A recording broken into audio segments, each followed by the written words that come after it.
तो ये कहानी है कानाटा तमाकुई, जो रीइंकार्नेट होता है गोबुरु नाम के एक गोब्लिन के रूप में। गोबुरु अपने 6 हारेम के साथ रात बिताकर 44th डे की सुबह जब जागता है तो उसे एहसास होता है कि कोई तो आ रहा है। गॉब किसी की आवाज सुनकर गोबुरु बाहर आता है तो दिखता है कि कुछ एल्फ उनके गुफा के बाहर खड़े हैं। उनके लीडर बड़े ही एटीट्यूड के साथ गॉब्लिन्स को बताता है कि वो उन्हें मौका दे रहा है to fight alongside them with humans, जो उस जंगल में हमला करने वाला है। गोब्जी उनके ऑफर को एक्सेप्ट करने ही वाला होता है, बट गोबुरु को उनका एटीट्यूड अच्छा नहीं लगता और वो डिक्लाइन कर देता है और बताता है कि मुझे कोई फर्क नहीं पड़ता, अगर तुम लोगों को हमारी मदद चाहिए तो कंप्लीट ऑनेस्टी के साथ आओ।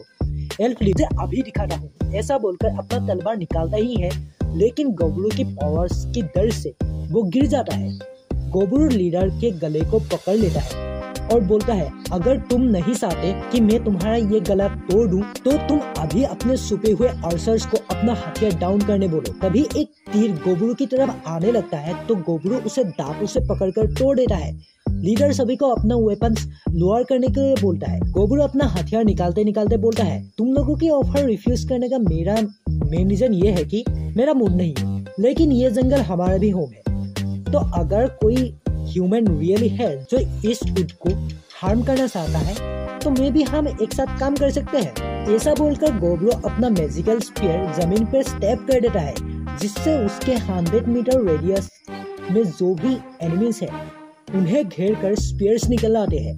गोबुरु लीडर का गला छोड़ देता है तो बाकी एल्फ के साथ वो भाग जाता है। नेक्स्ट डे गोबुरु कुछ ग्रे स्लाइम का शिकार करता है, जिससे खाने पर उसे न्यू पावर्स मिलता है, like physical attack resistant, auto replication, fluid regeneration. Goburu अपना खून एक पत्थर के ऊपर डालता है तो ऑटो रेप्लिकेशन से उसके जैसा ही एक छोटा सा गोबुरु उसके ब्लड से क्रिएट हो जाता है। उसका सेंसेस गोबुरु से लिंक होता है, जिससे गोबुरु को एक ग्रेट आइडिया आता है। डे 46 को गोबुरु गोबमी और बाकी लड़कियों को नए कपड़े देता है जो उसके ब्लड से अलाइनिंग हो, जो ट्रांसमीटर जैसा काम करेगा। डे 47 को लिटिल गोबुरु से गोबुरु को एल्फ के आने का पता लग जाता है। लीडर गुफा के सामने हथियार लेके खड़ा होता है तो गोबुरु इस बार एक दहाड़ से उनको स्टन करता है, फिर डीमन स्पाइडर थ्रेड से उन्हें बंदी बना लेता है।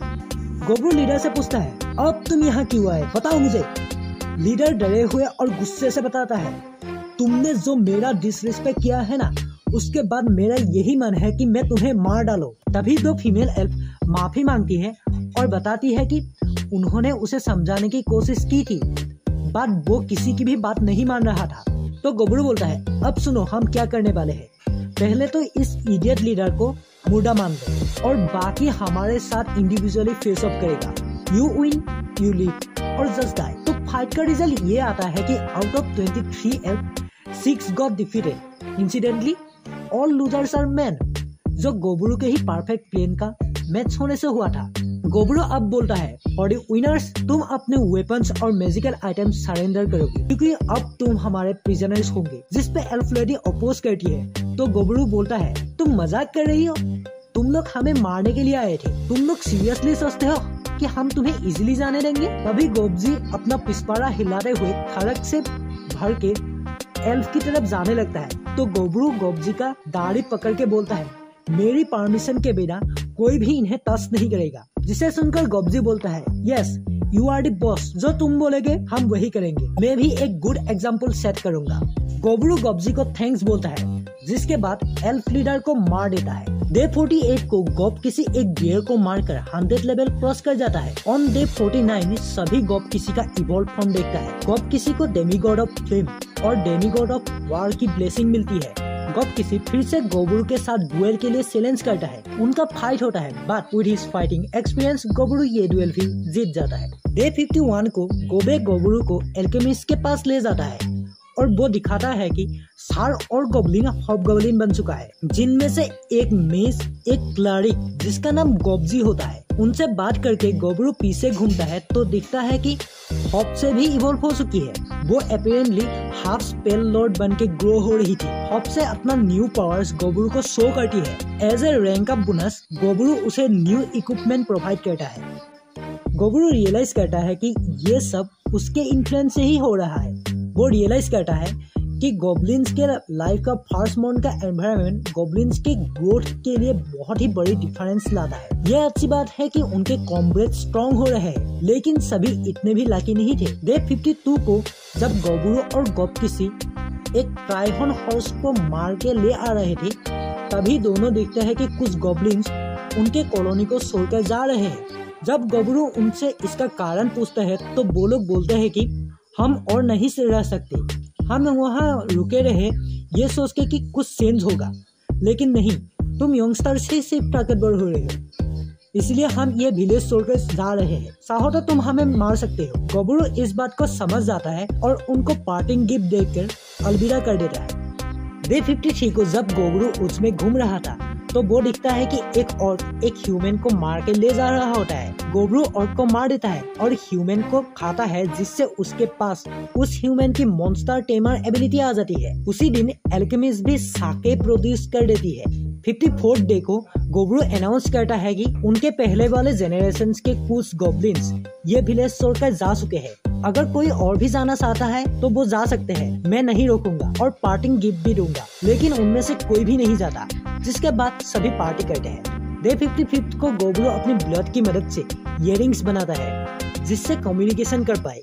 डे 56 को टेस्टिंग करने के बाद गोबरू सभी के लिए इयररिंग बनाने लगता है। डे 57 को गोबरू और गोबकिसी के देख रेख में गोबे एक ट्राइहॉर्न हॉर्स को मार के अनकॉन्शियस कर देता है, जिसके बाद गोबरू अपनी मॉन्स्टर टेमर एबिलिटी का यूज करके उससे अपना फर्स्ट फैमिलियर बना लेता है। डे 58 को ट्राइहॉर्न हॉर्स की तरह ही एक ग्रे बियर को अपना फैमिलियर बना लेता है और बाद में ब्लैकवुड के हेड को अपना पेट बना के लड़कियों के बॉडीगार्ड रख देता है। डे 59 को रेड हेयर्ड गर्ल कुछ कोबाल्ट से फाइट करता है। गोबरू के साथ मीट खाते टाइम वो गोबरू का खाया हुआ मीट मांग लेती है, जिसे खाने से रेड हेयर्ड गर्ल के पास एक नया जॉब आ जाता है। उसका नया जॉब होता है नॉर्थ सोल्डर। अगर उसने पीरियडिकली मॉन्स्टर नहीं खाए तो वो मर भी सकता है।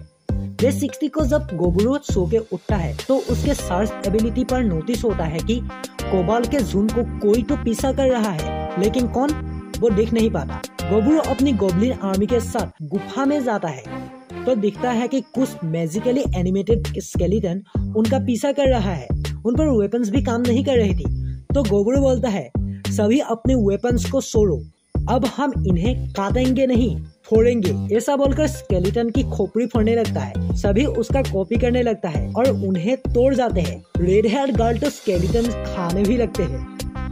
होप्सा तो बोलती है अब आगे क्या करे, ये सब मुझ पर छोड़ो। ऐसा बोलकर गोबरू सभी स्केलेटन को सीटा हुआ उनके लीडर को तोड़ देते हैं और इसे खाने के बाद उसके पास लोअर अनडेड को सामन करने की power, high tier equipment materialization, magic absorption, low damage reduction जैसी पावर्स आ जाती है, जिसके बाद कोबाल्ट लीडर गोबरू को अपना लीडर मान लेता है। एक्चुअली कोबाल्ट एक्सीडेंटली वेलवेट की ट्रेजरी की तरफ रास्ता खोल देते हैं, तो उसके गार्डियन ग्रेटर स्केलेटन एक्टिवेट हो जाता है और उनका पीछा करने लगता है। गोबरू उन्हें बोलता है तुम लोग मुझे लॉर्ड बोल रहे हो, लेकिन तुम लोगों को पता है ना हमने तुम लोगों का भी शिकार किया है।